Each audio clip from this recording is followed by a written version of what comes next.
أعوذ بالله من الشيطان الرجيم. بسم الله الرحمن الرحيم. رب اشرح لي صدري ويسر لي أمري واحلل عقدة من لساني يفقهوا قولي. أحييكم بتحية الإسلام فهي تحية الجنة. السلام عليكم ورحمة الله وبركاته.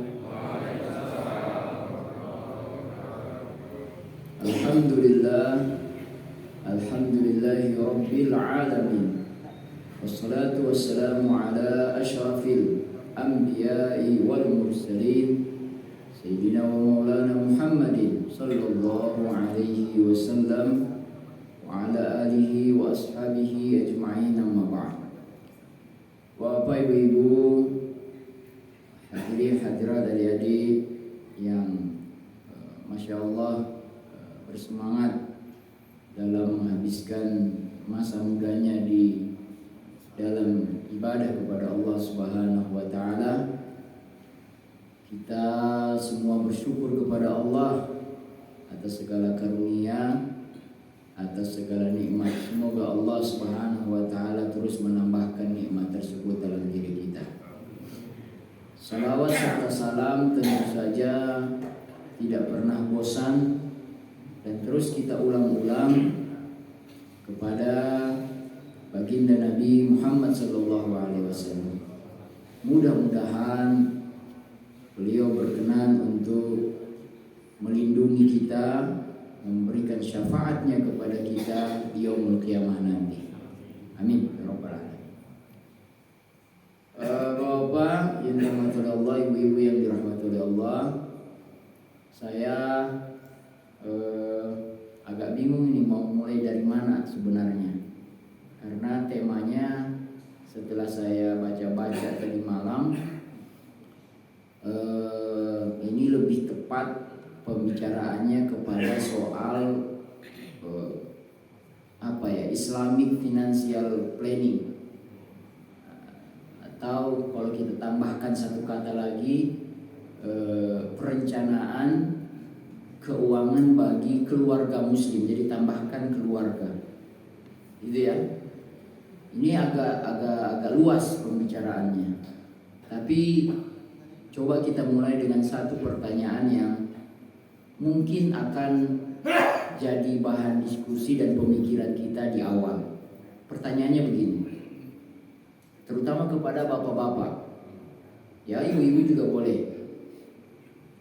yaitu apakah atau apa yang ditinggalkan oleh Rasulullah Sallallahu Alaihi Wasallam bagi istri-istrinya setelah beliau wafat dalam hal nafkah.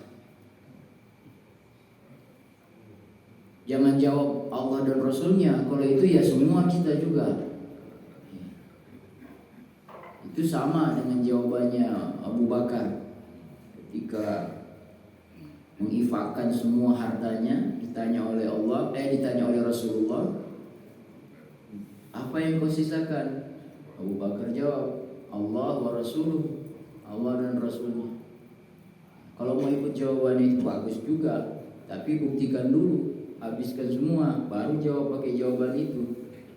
Kalau belum menghabiskan semua kayak Abu Bakar, jangan pakai jawaban itu, berarti masih agak ragu, ya kan? Jadi gimana itu pertanyaan itu? Kira-kira ada yang bisa bantu jawab? Apa yang ditinggalkan oleh Rasulullah Sallallahu Alaihi Wasallam nafkah untuk istri-istrinya? Catat tuh, istri-istrinya, ya kan?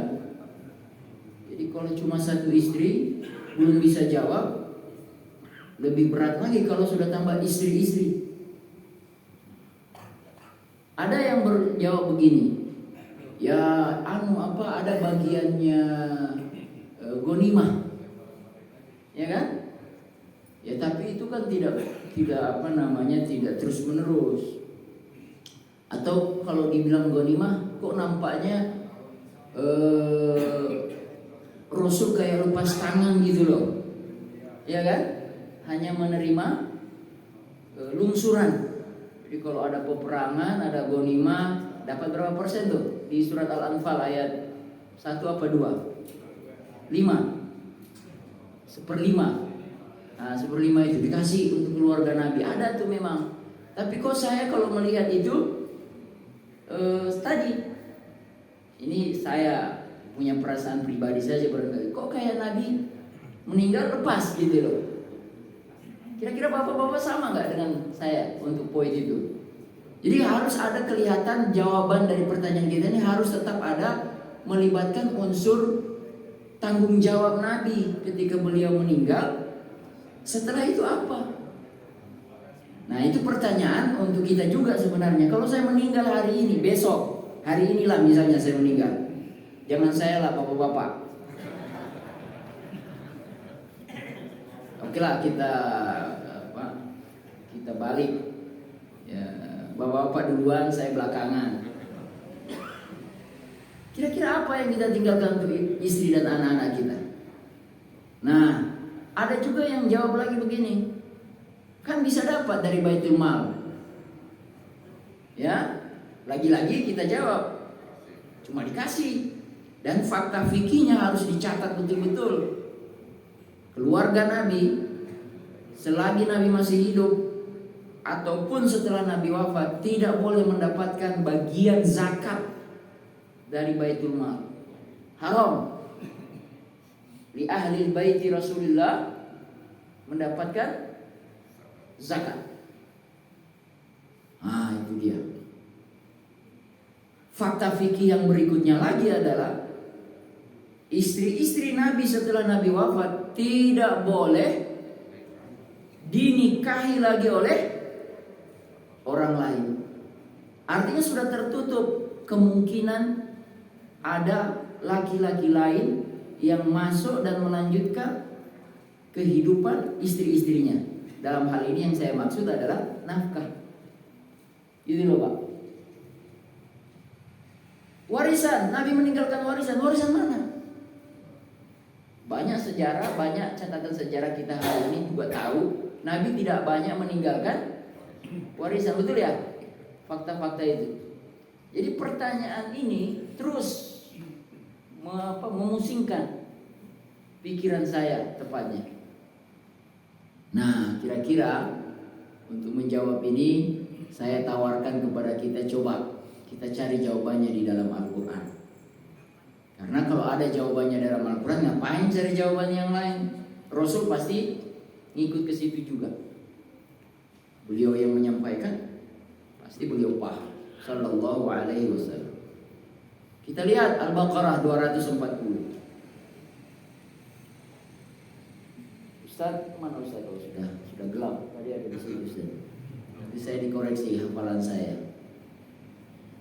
A'udzubillahi minasyaitonirrajim. Walladzina yutawaffawna minkum wa yadharuna azwaja, dan orang-orang yang akan meninggal wafat. Walladzina yutawaffawna minkum, yang akan wafat, yutawaffawun itu menggunakan fiil mudhari yang ke depan. Walladzina yutawaffawun, dan orang-orang yang akan meninggal. Karena Al-Quran itu dibaca oleh orang hidup, berarti dia harus membaca ayat itu supaya persiapannya. Makanya perintahnya walladzina yutawaffawun, dan orang-orang di antara kalian yang akan meninggal. Wa yazaruna azwaja, dan dia meninggalkan istri-istrinya. Berarti ayat ini untuk siapa? Suami, jelas. Wasiatan, nah itu ayat lanjutannya. Wasiatan, hendaklah segera membuat wasiat. Apa isi wasiat yang harus ada dalam tulisan wasiat itu? Apa isinya? Lanjutkan ayatnya. Walladzina yutawaffawna minkum wa yadharuna azwaja wasiatan li azwajihim, wasiat untuk istri-istri mereka. Lebih spesifik lagi, bukan wasiat untuk siapa-siapa yang lain. Wasiatan li azwajihim, wasiat untuk istri-istri mereka. Spesifik loh. Apa lanjutannya? Mata'an, nafkah. Berapa lama? Ilal haul. Ada kata-kata haul itu. Kalau dalam bagian zakat, haul itu istilahnya berapa? Setahun. Mata'an ilal haul. Nafkah selama 1 tahun ke depan. Ghaira ikhraj. Yang kedua, dan tidak boleh dia keluar dari rumahnya yang mereka tinggali. Berapa banyak ketika suami meninggal, ada kasus istri dan anak-anaknya terusir. Sekarang saya tanya ini, jawab masing-masing. Rumah yang bapak tinggali dengan istri dan keluarga sekarang atas nama siapa?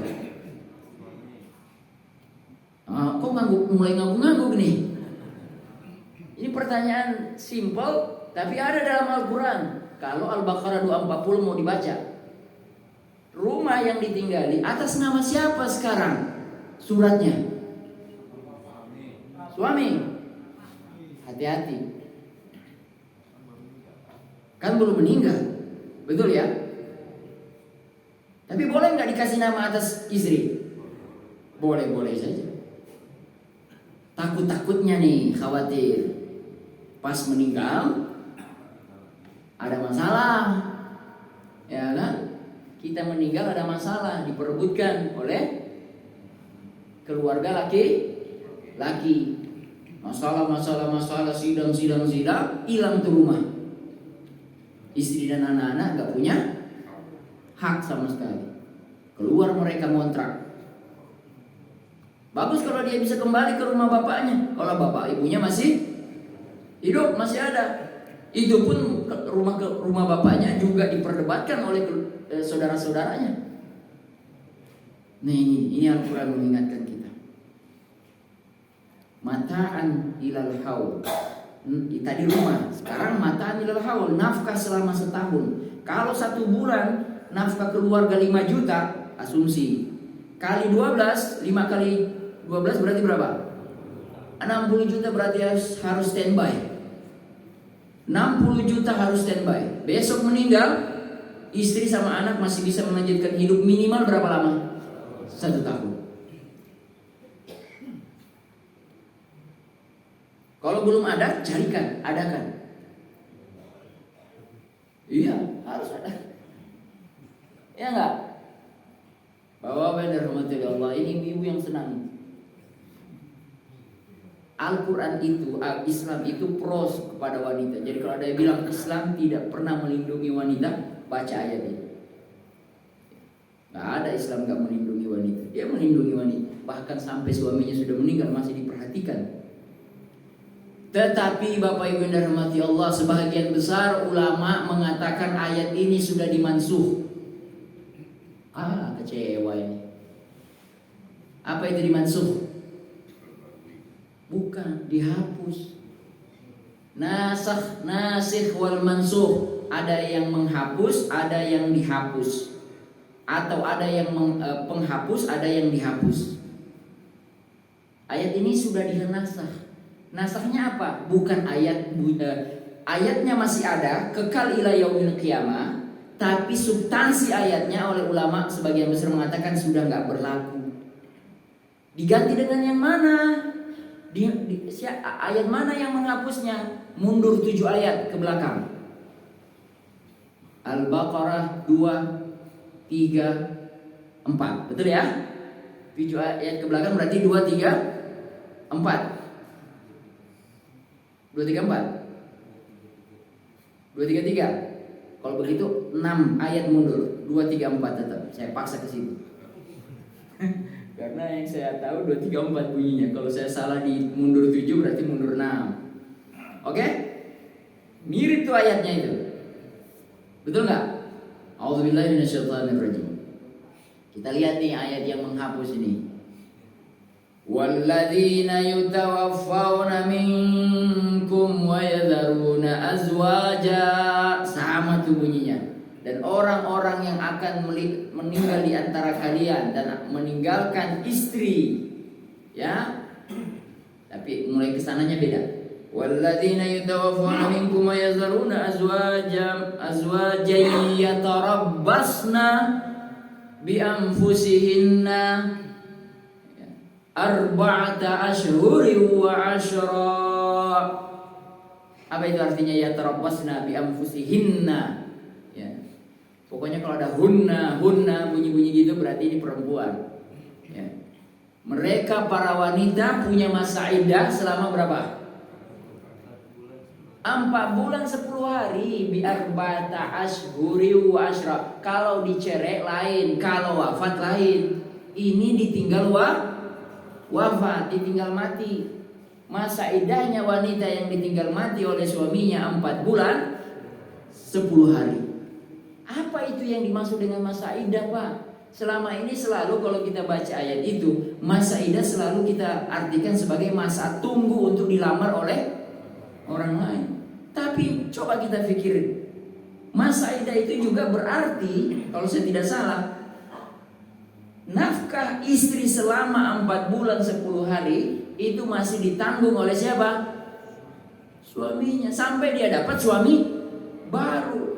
Makhluk yang Allah ciptakan lemah di muka bumi ini wanita, sehingga dia perlu dilindungi oleh seorang yang namanya laki-laki lewat institusi yang resmi dan berpahala, yaitu pernikahan. Fakta hari ini perempuan lebih banyak daripada laki-laki.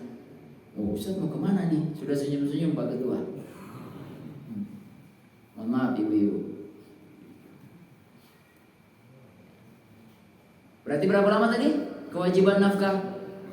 4 bulan 10 hari. Yang 1 tahun tadi sudah tidak berlaku. Ustaz, dari tadi panjang-panjang cerita ternyata ujungnya tak berlaku juga. Enggak, ini kan keilmuan. Kita harus sampaikan ayatnya begini, dia sudah dinasakh, dihapus oleh sebagian besar ulama dengan ayat 234. Paham ya sampai sini ya, Bapak-bapak? Ada lagi yang bilang, oh nggak dinasakh ayat, nggak dinasakh, nggak dihapus Al-Baqarah 234, tapi dinasakh, dihapus dengan surat, dengan ayat tentang waris. Boleh juga tuh. Jadi kalau seorang suami sudah meninggal, dia meninggalkan warisan, selesai, clear, nggak usah bahas macam-macam. Bisa dipahami? Oke. Tapi kalau kita baca tafsirnya Imam As-Sa'di, ketika kita baca Al-Baqarah 240, beliau bilang begini, ayat Al-Baqarah 240 tidak dihapus, dia tetap berlaku. Wah, keren ya pendapat Imam Sa'di ya. Dia bilang enggak. Dia melawan pendapat mayoritas loh. Mayoritas ulama mengatakan hapus, sudah enggak berlaku. Kata As-Sa'di, oh enggak, beda. Enggak dihapus Pak, katanya. Loh, terus gimana? Beliau bilang begini. Ayat Al-Baqarah 234. Masih ingat 234 itu 4 bulan 10 hari? Itu jatuh-jatuhnya adalah wajib. Oke? Kata Imam Sa'di. Terus Al-Baqarah 240 yang kewajiban 1 tahun itu, itu jatuh-jatuhnya adalah mustahab. Apa itu mustahab? Dianjurkan, didorong. Jadi Imam As-Sa'di ingin menggabungkan antara pendapat yang mengatakan dihapus, beliau ingin menggabungkan dengan pendapat tidak dihapus, ambil jalan tengah. Jalan tengahnya apa? Al-Baqarah 234 sifatnya wajib, Al-Baqarah 240 sifatnya mustahabah. Artinya kalau bisa kita siapkan selama 1 tahun setelah kita meninggal, bagus. Itu kata Imam As-Sa'di. Setelah itu penjelasannya beliau berhenti. Saya baca tafsirannya, berhenti di situ. Saya mikir kok segitu aja penjelasan. Gimana nih caranya untuk menguatkan pendapat Imam Sa'di ini? Mikir saya. Ini pendapat saya pribadi. Kalau tadi Imam Sa'di, kalau ini sekarang saya mikir-mikir. Gimana kira-kira semangat besarnya dari pembicaraan ini? Semangat besarnya dari mana? Saya nemukan atau saya teringat firman Allah di surat An-Nisa ayat 9. Surat An-Nisa, surat tentang wanita. Berarti ini pasti relevansi, ada relevansinya. Apa itu? Kata Allah di surat An-Nisa ayat 9 begini. وَلْيَخْشَى الَّذِينَ لَوْ تَرَكُوا مِنْ خَلْفِهِمْ ذُرِّيَّةً ضِعَافًا. Begitu kan? Hati-hati, takutlah, khawatirlah. Alladzina wal yakhshalladzina, orang-orang wal yakhshalladzina lau taraku, lau seandainya taraku meninggalkan min khalfihim, di belakang mereka keturunan, zurriyatan keturunan, di'afa lemah. Maka pertanyaan tadi kita ungkit lagi. Kalau hari ini atau besok bapak-bapak meninggal, sudah siapkah istri dan anak-anak melanjutkan kehidupan itu? Minimal 1 tahun, gak usah bicara panjang. Wajib 6 bulan, wajibnya 4 bulan 10 hari, dan bagusnya 1 tahun. Kalau lebih daripada itu, alhamdulillah. Gitu ya. Ustaz, kalau begitu orang-orang yang menumpu harta dengan kalimat 7 turunan ke bawah, betul dong? Iya gak? Ada juga kalau mau dikait-kaitkan, tapi itu terlalu berlebihan. Karena sebenarnya nggak berlebihan juga kalau yang dia tinggalkan halalan thayyibah. Betul nggak? Kalimat meninggalkan harta 7 turunan selama ini selalu digunakan, kalimat-kalimat begitu selalu digunakan dalam tanda petik apa? Kasus negatif. Setuju nggak? Selalu begitu. Tapi mau kita pikir, emang salah kalau seandainya yang dia tinggalkan itu sesuatu harta yang terus berputar-putar, tetapi tetap halalan syar'i thayyiban. Boleh nggak? Boleh. Ada masalah. Maka dari sinilah mulai kita berpikir, benda apa ya yang bisa digunakan 7 turunan, 10 turunan, 13 turunan yang tetap syar'i halalan thayyibah untuk keluarga. Ada yang tahu nggak? Hah? Apa Pak? Oh, perkebunan. Ya, perkebunan. Jadi bentuknya asetnya yang susah untuk hilang, gitu ya Pak ya? Tanah ya Pak ya? Yang ditanami, tanah yang ditanami, gitu. Bagus. Itu ide itu. Betul itu. Selama tidak ada longsor seperti yang terjadi di Antam sana, ya kan? Daerah apa namanya Antam itu? Pongkor. Radius berapa itu dari titik Antam itu? Radius berapa kilometer? Saya ada yang tahu ini ahli-ahli tanah. Itu ada radiusnya. Itu radius itu agak luas sebenarnya Pak. 60 kilometer sepanjang itu. Kalau 60 km terlalu jauh ya. 6 km kali. Radius itu tidak bisa ditinggali Pak. Dari titik lubang-lubangnya Pongkor yang mereka gali, radiusnya jangan coba-coba ditinggali. Jangan beli tanah di situ. Karena dia akan amblas menurut ilmu tanahnya. Berarti beli tanah di mana Ustaz? Ya silakan cari. Tapi harga tanah naik terus, ya cari uang. Di mana? Mekah. Oh Sumatera, karena tidak dilewati oleh, bukan dilewati oleh Pongkor apa? Retakan.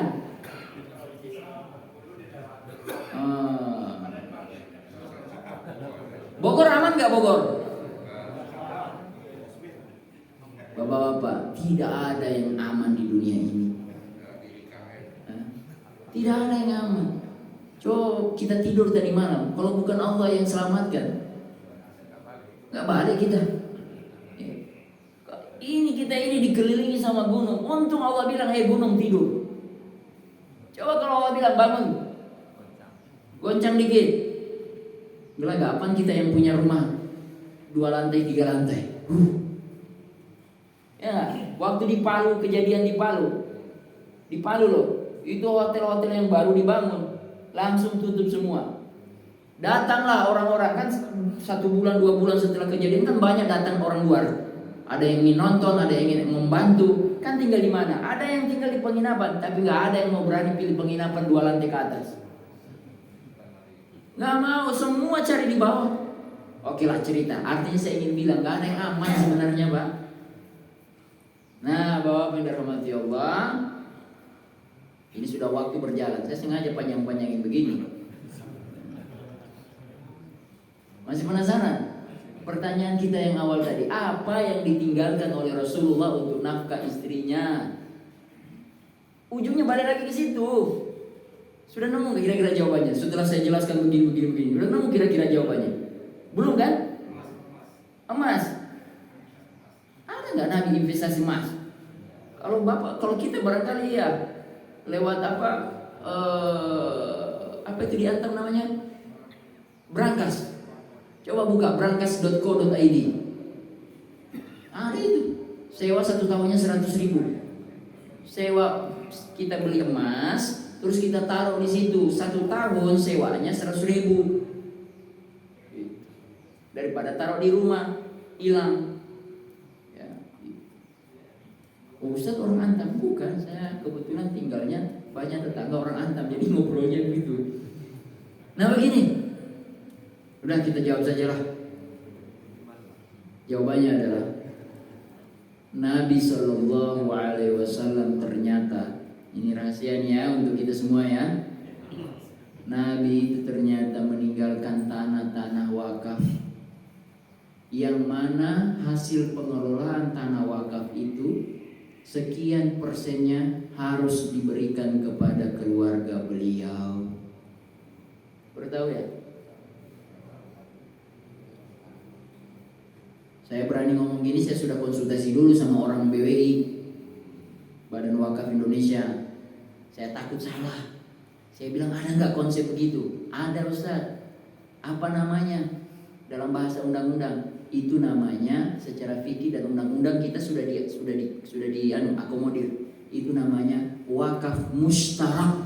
Waduh, dapat istilah baru lagi. Wakaf mustarak. Mustarak itu asal katanya syirkah. Syirkah itu artinya bergabung. 2 yang berbeda digabung jadi 1, atau 3 atau 4. Pokoknya mustarak itu gabungan. Wakaf gabungan. Apa yang digabung? Wakaf itu cuma 2 secara garis besarnya. Wakaf khairi sama wakaf ahli atau zuri. Saya ulangi ya. Wakaf itu ada 2 bagian besarnya. Wakaf khairi sama wakaf ahli atau istilah lainnya zurri. Zuriyat. Apa itu wakaf khairi? Wakaf khairi itu adalah seluruh hasil pengelolaan, manfaat pengelolaan lari kepada umat umum. Apa itu wakaf ahli atau zurri? Wakaf zurri itu adalah semua hasil pengelolaan wakaf lari kepada keturunan, kepada keluarga. Berarti wakaf mustarak itu apa? Menggabungkan antara wakaf khairi dan wakaf ahli. Gabung. Kalau hasil pengelolaan dari wakaf mustarak ini 70% lari ke sana, 30% lari ke sini. 70% lari ke umat, 30% boleh lari ke keluarga. Bayangkan Bapak-bapak, selama objek wakaf itu masih terus ada, dan memang harus selalu ada, karena definisi wakaf secara bahasa dan istilah, wakaf itu tahan pokoknya, manfaatkan hasilnya. Saya ulangi, definisi wakaf itu seperti mana di dalam belajar ilmu tajwid. Wakaf itu berhenti. Wakaf berhenti, ya. Tahan pokoknya, tahan objek wakafnya, jangan dijual, jangan sampai hilang, jangan sampai berkurang. Bahkan diutamakan diolah, dikelola supaya menghasilkan, karena hasilnya itulah yang boleh dimanfaatkan selama masih terus ada. Nabi kita keren, investasinya 2 langsung sekaligus. investasi dunia untuk keluarga sekaligus investasi akhirat untuk beliau. Nabi yang tidak akan masuk neraka, dosa-dosanya sudah diampuni yang lalu dan yang akan datang, masih juga wakaf. Karena beliau tahu ini namanya mitigasi resiko akhirat. Selama ini kita masih terus menyiapkan mitigasi resiko dunia. Tabungan, apalagi emas, apalagi tanah, apalagi yang kita siapkan, kontrakan, semua itu masih dalam area mitigasi resiko dunia. Kalau dalam Islamic Family Financial Planning itu masuk dalam kategori masih masuk dalam bagian dunia.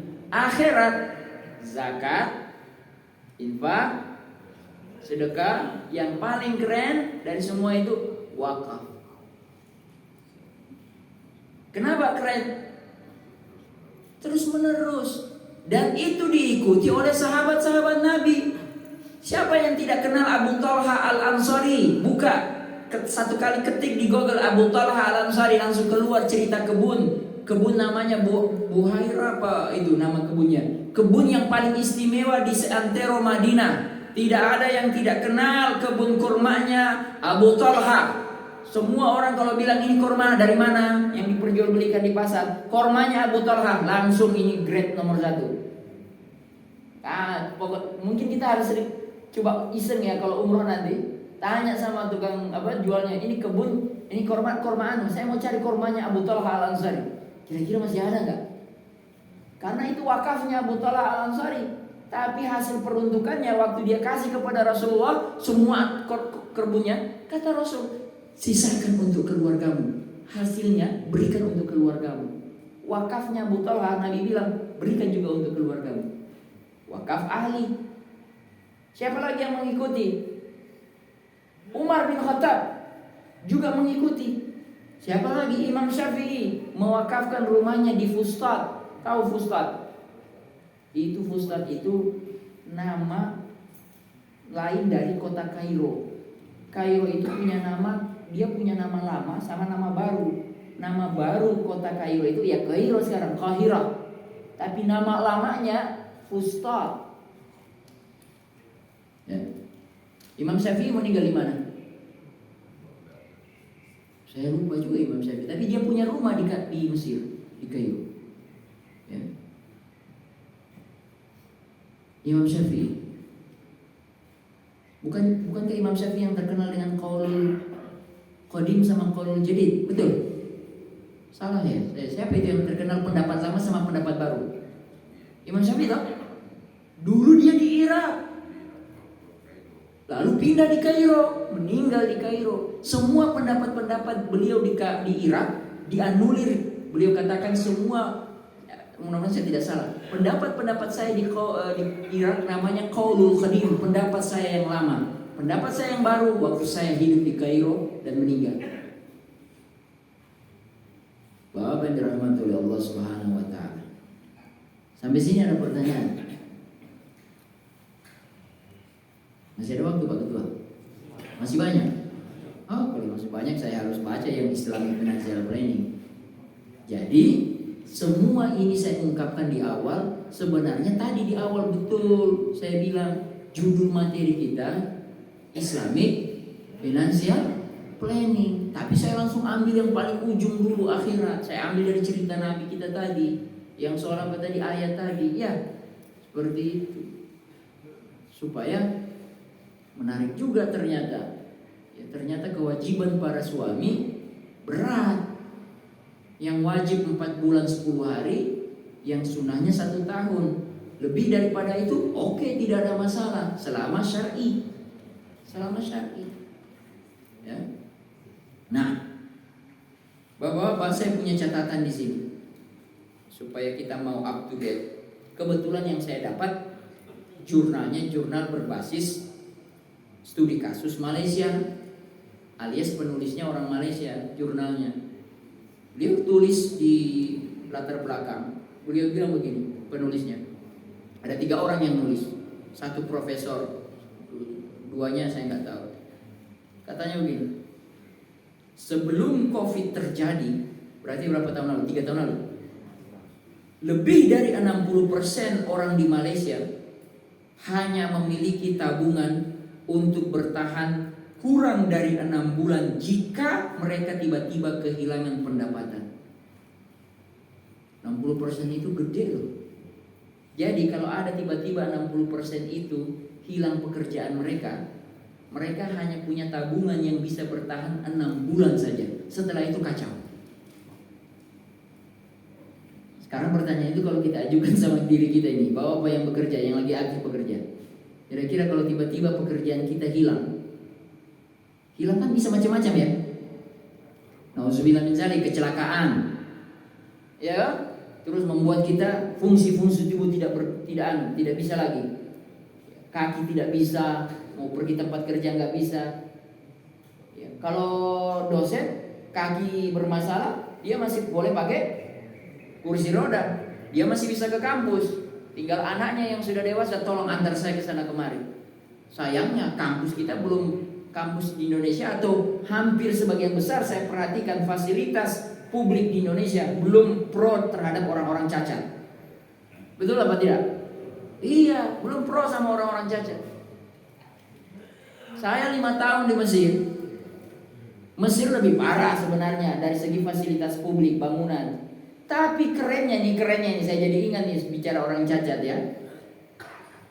Dosen-dosen saya atau banyak orang Mesir itu yang tidak bisa melihat, buta, mereka bisa boleh pergi kemana-mana tanpa perlu pengawalan, sendirian. Dari mana bisa? Ginilah saya perhatikan 5 tahun saya di sana.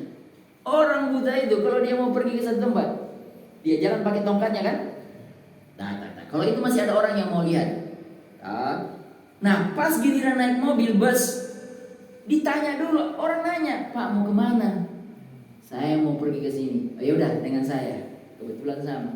Datang lewat busnya, ayo naik Pak. Naik di bus, naik. Kebetulan tiba-tiba misalnya yang tadi janji sama dengan saya mau turun, dia tanya mau turun di mana? Saya mau turun di sini. Kebetulan dia bilang saya berubah pikiran, saya nggak turun di situ, saya mau turun lebih awal. Tapi sebelum dia turun lebih awal, dia sudah cari orang yang ada di mobil itu. Sini. Kamu turun di mana? Di sini. Nah, itu sama dengan orang yang itu, yang buta yang saya bawa tadi. Tolong kamu bawa dia turun. Dia apa? Estafetkan. Terus nanti turun sama-sama. Nanti ada lagi yang nanya mau kemana? Diterusin terus. Itu Mesir. Yang saya lihat pengamatan selama 5 tahun. Jadi orang buta di sana aman karena selalu diestafetkan. Dan itu hanya akan berlaku kalau orang-orangnya, masyarakatnya punya kepedulian. Peduli ini yang mulai kurang di kita Muslim di Indonesia, betul? Lihat apa cuek, lihat apa nggak peduli, ya kan? Bahkan curiga, ya kan? Bapak dirahmati Allah Subhanahu wa taala. Saya lanjutkan. Hanya 10,8% rumah tangga di perkotaan Malaysia punya tabungan cukup untuk menahan kejutan finansial. Waktu Covid datang kan kita kelang kabut banyak orang. Banyak orang kehilangan pekerjaan kan? Banyak. Waktu Covid perusahaan. Kalau waktu tahun 98 kita kena krisis moneter, yang kena krisis moneter itu yang besar-besar. Tapi yang UMKM yang kecil-kecil masih bagus bertahan. Tapi waktu Covid ini yang UMKM itu juga kacau semua. Kenapa? Karena dilarang untuk beraktivitas. Ini masalahnya virus. Wow, kacau betul waktu 2 tahun lalu itu. Ingat ya, gak bisa kemana-mana kita, di rumah. Tabungan kan tergerus itu. Masya Allah, tabarakallah. Ya enggak? Ya. Bapak dirahmati oleh Allah. Nah, baru kita masuk nih Al-Quran memang ada menyuruh kita hati-hati kayak begitu, Ustaz? Ada. Ya. Saya sih berharap tadi waktu sebelum sholat subuh, mudah-mudahan imamnya baca ayat, kalau tidak ayat di surat Al-Kahfi tentang baca-baca Al-Kahfi, kisah yang orang tua yang dia menaruh emas di bawah rumah yang hampir roboh, anak yatim, lalu datang Nabi Musa sama Nabi Khidir, lalu dibangunlah rumah itu ditegakkan karena di bawahnya ada emas. Baru nggak ya? Pertanyaan kan muncul, kenapa itu orang tua menaruh emas untuk anaknya? Jawabannya simpel. Dia ingin anak-anaknya sepeninggal mereka berdua masih bisa melanjutkan hidup. Cerita itu diabadikan. Orang tua yang soleh, yang bukan hanya memikirkan dirinya, dengan kesolehannya dia siap menghadapi Tuhannya, tetapi dia tidak lupa ada anak keturunannya yang akan dia tinggalkan. Dia taruh emas, dan dia tidak kasih tahu ke orang-orang. Waktu itu belum ada Antam dengan berangkasnya. Dia taruh di bawah. Rumah itu roboh seiring waktu. Nabi Khidir dikasih petunjuk oleh Allah. Tuh, pergi ke sono. Di sana ada rumah yang mau roboh. Nabi Musa lagi belajar sama Nabi Khidir. Nabi Musa dan Nabi Khidir waktu datang ke komplek itu, minta tumpangan rumah satu malam, nggak ada yang ngasih rumah. Kata Nabi Musa, pelit semua ini orang-orang. Nabi Khidir sudah dibimbing sama Allah. Itu ada rumah yang mau roboh. Kita bangun, kita perbaiki, kita nginap di situ. Kata Nabi Musa, ngapain? Ini orang pelit semua, ngapain kita perbaiki rumah ini? Kata Nabi Khidir, ini yang ketiga kali kau protes saya. Sudah. Itu kejadian yang ketiga. Nabi Khidir kan, Nabi Musa kan janji, saya akan berguru sama kamu, sama engkau, tapi saya tidak akan banyak komentar. Bagus, janji. Tapi baru berjalan, Nabi Khidir bunuh anak kecil. Komentar Nabi Musa. Menyeberang pakai perahu, Nabi Khidir lobangin. Komentar Nabi Musa. Nah yang ketiga, komentar lagi. Cukup, kamu tidak layak jadi murid saya lagi. Sudah 3 kali kamu ngeyel. Kata Nabi Musa, ya boleh, tapi tolong jelaskan semua hikmah tadi. Kata Nabi Khidir, saya ini disuruh oleh Allah untuk menegakkan rumah ini. Di bawahnya ada harta orang tua yang soleh untuk anaknya. Jangan sampai ketahuan sama orang lain.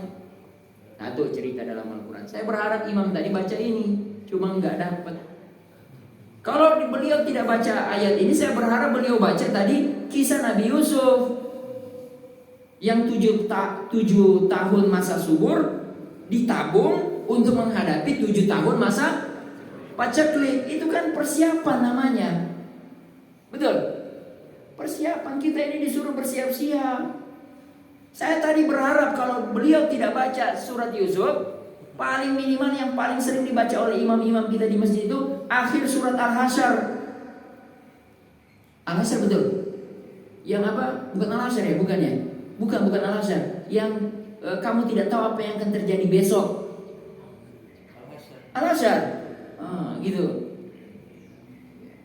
Yang kemudian di ujungnya sering kita baca sifat-sifat Allah itu. Al-Hasyr ya? Ya itu dia. Di situ. Cuma imamnya tadi baca yang panjang tentang Nabi Idris. Ya, sampai akhirnya beliau sempat lupa tadi karena bacanya panjang. Tapi begitulah. Beliau aja bisa lupa, padahal punya hafalan. Makanya ketika ditanya, kamu kenapa nggak mau menghafal? Ya saya karena tidak mau lupa. Lebih baik saya nggak menghafal. Dia jawabannya orang sudah bilang si borokoko kayaknya. Kenapa kamu nggak mau menghafal Quran? Ya saya nggak mau menghafal karena saya takut lupa katanya. Itu sama dengan kasus kita ini. Kenapa kamu nggak mau bekerja banyak untuk investasi? Ya karena saya tahu harta ini akan habis, tidak dibawa mati. Coba, ada nggak yang berpikiran begitu? Ada kan?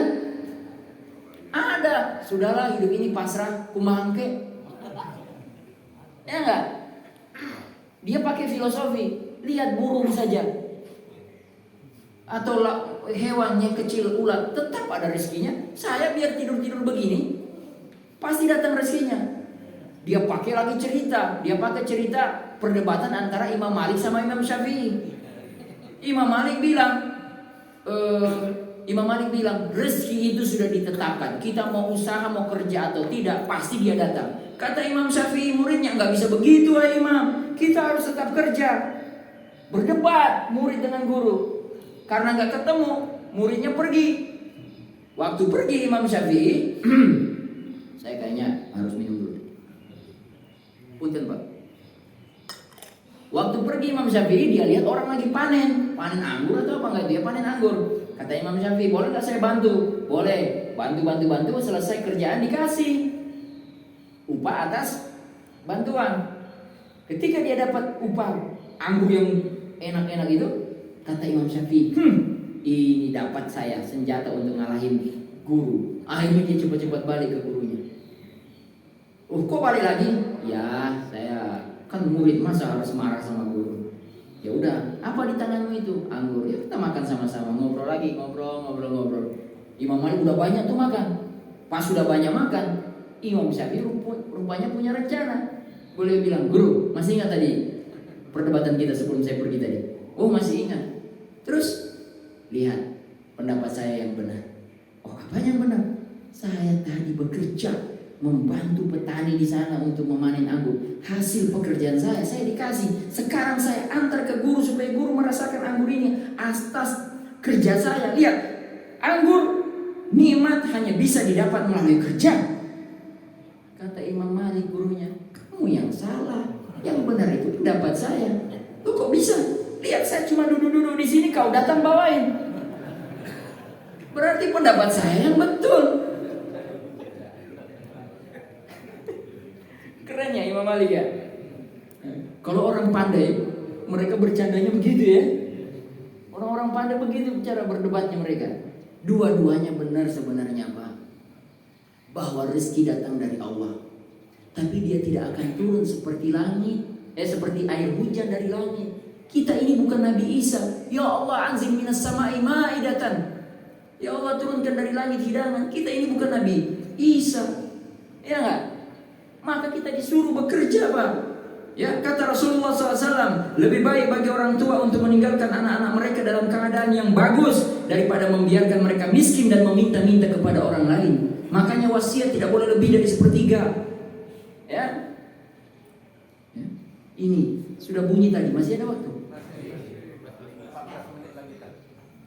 Saya nanya begitu sudah habis materi saya sebenarnya. Ada yang nanya nggak Bapak? Sudah ada pertanyaan. Biar saya istirahat dulu. Monggo silakan. Waalaikumsalam warahmatullahi wabarakatuh.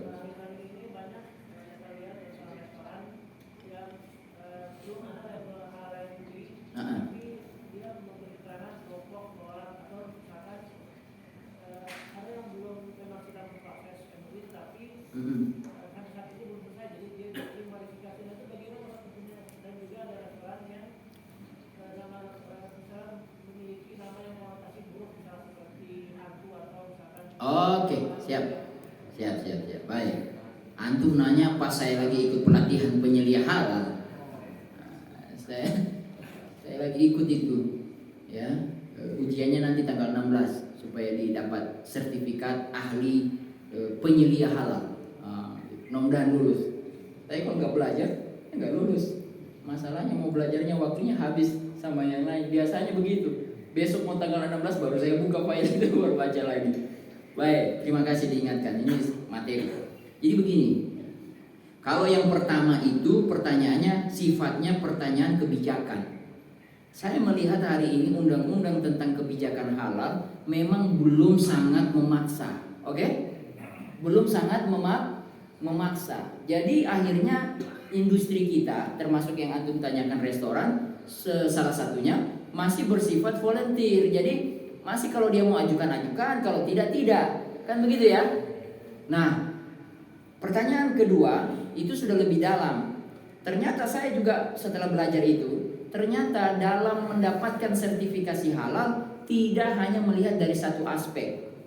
Itu melihat mulai dari konsep misalnya, mulai dari awal ya, mulai dari hilirnya. Mulai dari hulunya. Dari hulunya pertama harus ada surat yang namanya bukan surat, pernyataan kebijakan halal. Jadi yang punya restoran harus tanda tangan bikin bikin pernyataan bahwa dia akan memenuhi unsur-unsur kriteria halal dalam restoran dia. Nah, apa itu unsur-unsur itu? Saya langsung masuk ke yang paling pokok. Tentunya bicara soal makanannya ya, bahan. Nah, bahan itu ternyata ada tiga model bahan dalam halal itu. Ada yang namanya bahan kritis. Bahan kritis itu memang nyata-nyata dia unsur haramnya kelihatan betul, babi, ya kan, anjing, ya, atau yang kedua bahan penolong. Nah, bahan penolong itu bisa saja ada unsur haramnya, ya, misalnya bahan penolong itu bumbunya, atau misalnya gulanya, garamnya. Lihat dulu ingredient gula, karena di gula itu yang memproduksi kan gula kita kan sudah lewat proses kan. Jangan-jangan apakah dalam proses pembuatan gula ada unsur haram? Loh, bagaimana bisa unsur haram, Ustaz? Kan itu tebu atau apalah. Ingat, ada yang namanya fasilitas pengelola fasilitas produksi. Fasilitas produksi itu ada yang kita sebut ada perusahaan-perusahaan yang cuma menyediakan bahan baku, cuma menyediakan ini, tapi dia nggak punya alat produksi. Dia bikin produk, nyewa alat. Kalau bukan nyewa alat, dia nyewa tempat. Maklon namanya. Maklon itu berarti dia bawa bahannya ke sono. Nah, orang di sana yang punya fasilitas produksi, alat-alatnya belum tentu hanya untuk kita. Dia bisa saja menerima orderan dari perusahaan lain. Itu harus dicek apakah perusahaan yang menggunakan fasilitas dia bukan produk haram. Kalau tidak nanti bercampur gitu. Kalaupun iya, ada namanya proses penyucian fasilitas penyucian fasilitas produksi. Dan dia yang maklon itu harus bikin surat pernyataan bahwa fasilitas dia sudah halalan bersih dari sifat-sifat yang haram. Gitu ya. Panjang nih ceritanya nih, ya kan? Nah, saya langsung ke pertanyaan yang kedua, soal penamaan. Fatwa MUI tentang halal termasuk nama-nama itu tidak boleh, karena itu menjurus kepada misalnya nama-nama yang kepada kekufuran, kesyirikan, kemaksiatan. Itu nggak boleh, nggak bakalan dikasih sertifikat halal. Loh, MUI kan bukan yang ngasih keluar sertifikat halal hari ini. Yang ngeluarin sertifikat halal sekarang siapa? Iya, Kemenak lewat apa nama lembaga badannya? Bukan BPKH, kalau BPKH urusan haji. Nah, itu pokoknya lembaganya. Tapi sebelum masuk ke situ mengeluarkan surat, tetap MUI diminta yang namanya pernyataan halal. Jadi MUI masih berperan, Pak.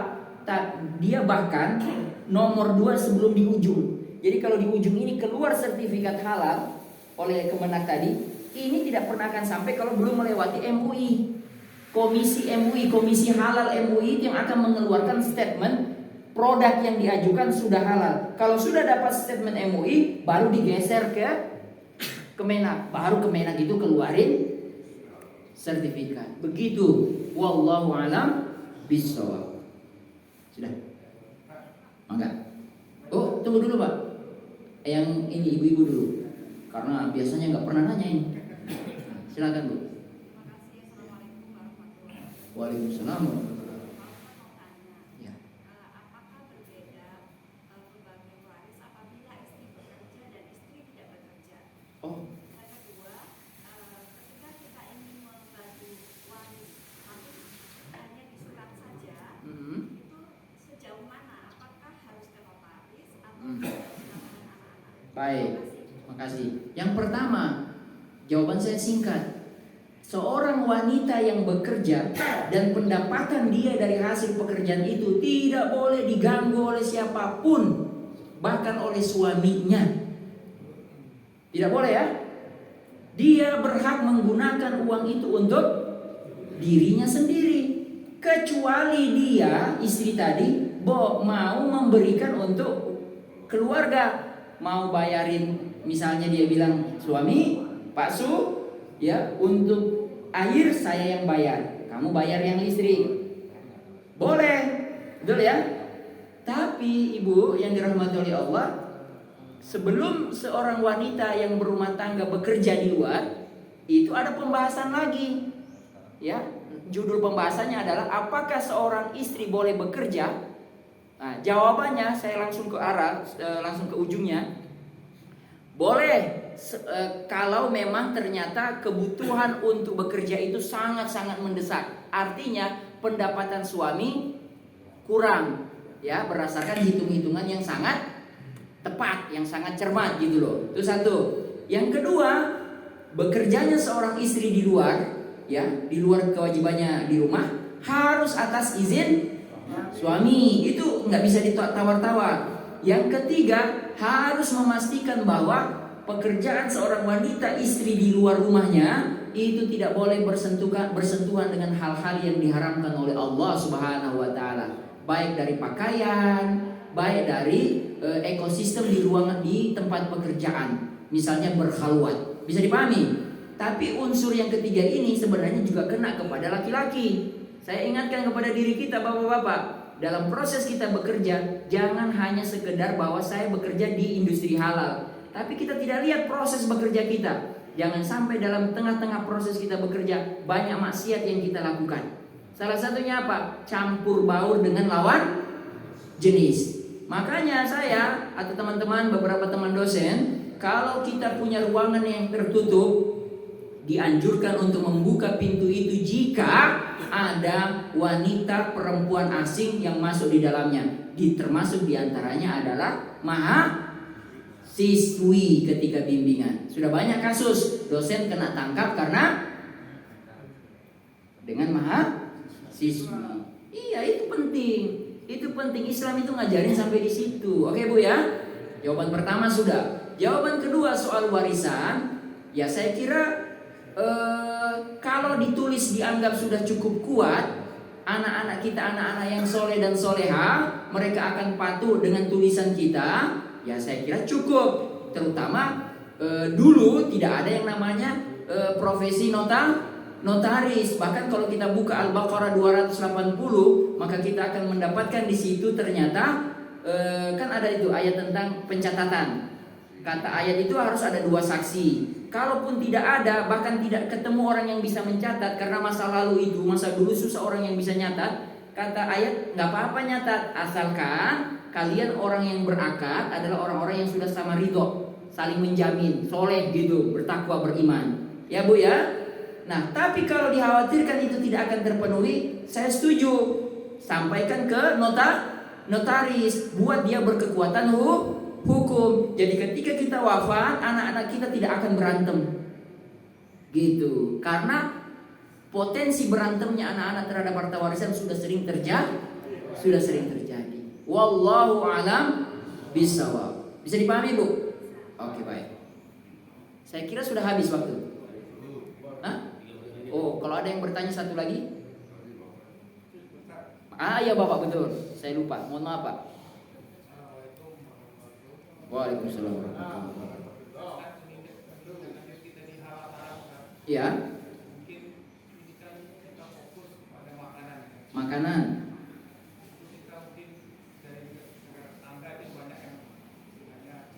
Oke, benda impor. Terus?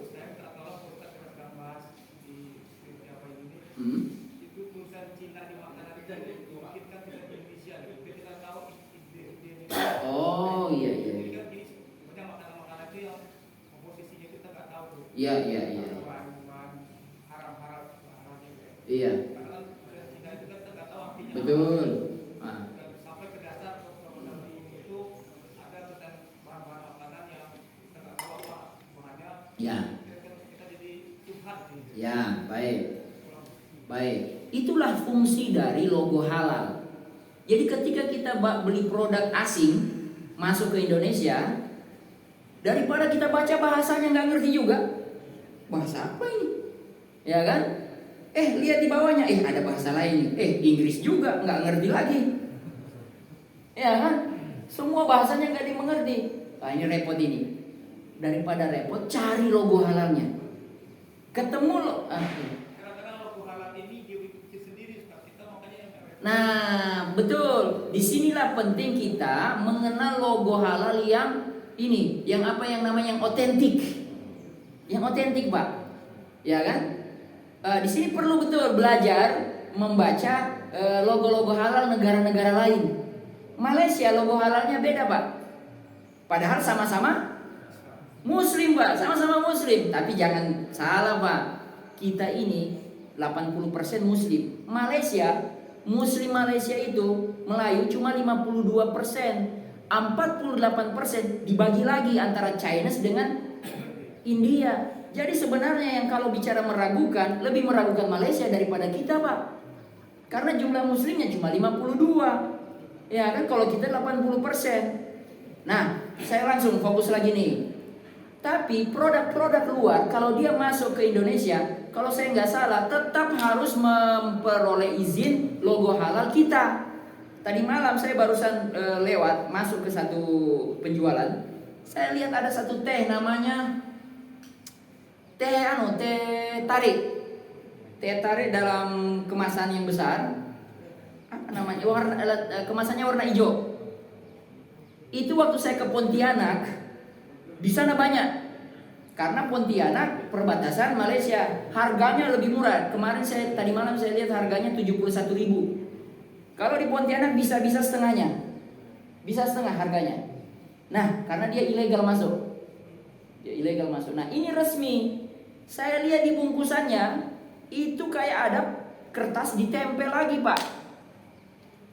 Nah, waktu saya perhatikan ditempel itu ternyata logo halal Indonesia masuk ke situ. Dia untuk nempelin logo halalnya Malaysia.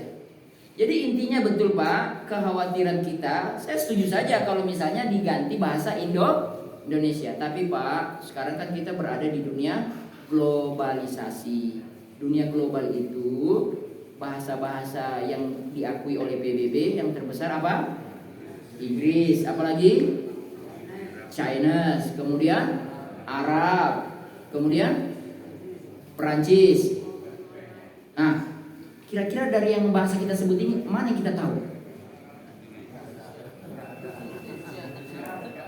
Ya Indonesia nggak masuk.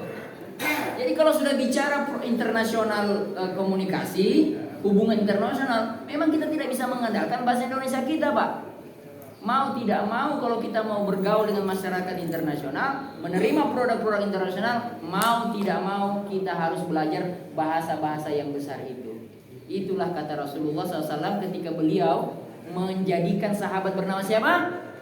Sekretaris Nabi, yang belajar bahasa cuma dalam waktu berapa hari, dia bisa menguasai bahasa Ibrani, dia bisa menguasai bahasa. Nabi nyuruh, belajar bahasa asing. Kenapa? Kita mau bikin surat untuk Heraklius, untuk ini. Itu Nabi nyuruh kita berbahasa, Pak. Wallahu alam bishawab. Mudah-mudahan ini bermanfaat bagi kita semua. Saya mohon maaf jika ada kata-kata yang salah dan kurang berkenan. Mudah-mudahan pertemuan berikutnya kita bisa ketemu lagi dalam keadaan yang sehat walafiat. Dan sebenarnya materinya belum selesai. Islamic Family Financial Planning itu kita bisa mulai dari pertama, bagaimana bicara mendapatkan harta, bagaimana bicara membersihkan harta, bagaimana bicara melindungi harta, bagaimana bicara investasi harta, dan yang terakhir bagaimana bicara distribusi harta. Itu 5 konsep Islamic Financial Family Muslim. Saya tutup dengan, kita sama-sama tutup dengan bacaan hamdalah. Alhamdulillahirabbil alamin, dan doa penutup majelis. Subhanallahumma wa bihamdika, asyhadu an la ilaha illa anta, astaghfiruka wa atubu ilaik. Assalamualaikum warahmatullahi wabarakatuh.